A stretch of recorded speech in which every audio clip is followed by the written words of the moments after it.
तुमचं daily schedule काय होतं? डेली शेड्यूल म्हणजे मी एक्झामचं स्टार्टिंगच्या वेळेस केलं त्यावेळेस मी मॅरिड होते. घरातलं सकाळी लवकरात लवकर काम आवरायचा मी प्रयत्न करायचे. हार्डली 8 वाजता मी घरातून बाहेर पडलीच पाहिजे. मग मी 8:15 ते 8:30 पर्यंत लायब्ररीमध्ये आल्यानंतर दुपारच्या आधी जो मला सगळ्यात जास्त टफ वाटतो सब्जेक्ट, सकाळचं वातावरण खूप फ्रेश असतं म्हणून तो टफ वाला सब्जेक्ट मी सकाळच्या शेड्यूल मध्ये घ्यायचे. दुपार म्हणजे कधी जेवेपर्यंत. मग त्यावेळेस तो सब्जेक्ट मी पूर्ण डिटेलमध्ये करायचे. म्हणजे आज जर मी एक चॅप्टर घेतला आहे तो मी चॅप्टर करायचे किंवा आधीच्या दिवसाचा पण असू शकतो जो कंटिन्यू करायचा. नंतर जेवणाचा ब्रेक झाला. ब्रेक नंतर मात्र कसं असतं, जेवण झाल्यानंतर प्रत्येकाला बऱ्यापैकी सुस्ती येते आणि ते नॅचरल आहे, बॉडीची डिमांड असते.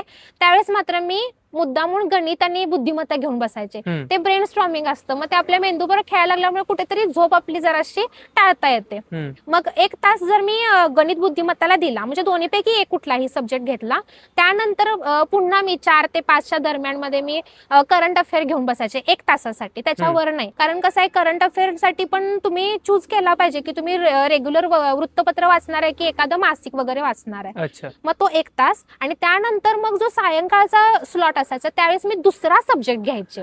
पहिला सकाळच्या स्लॉट मधला एक सब्जेक्ट आणि संध्याकाळचा स्लॉट मधला दुसरा सब्जेक्ट, असे 2 सब्जेक्ट मी एका टाइमला टेंटेटिव्ह अभ्यासायचे.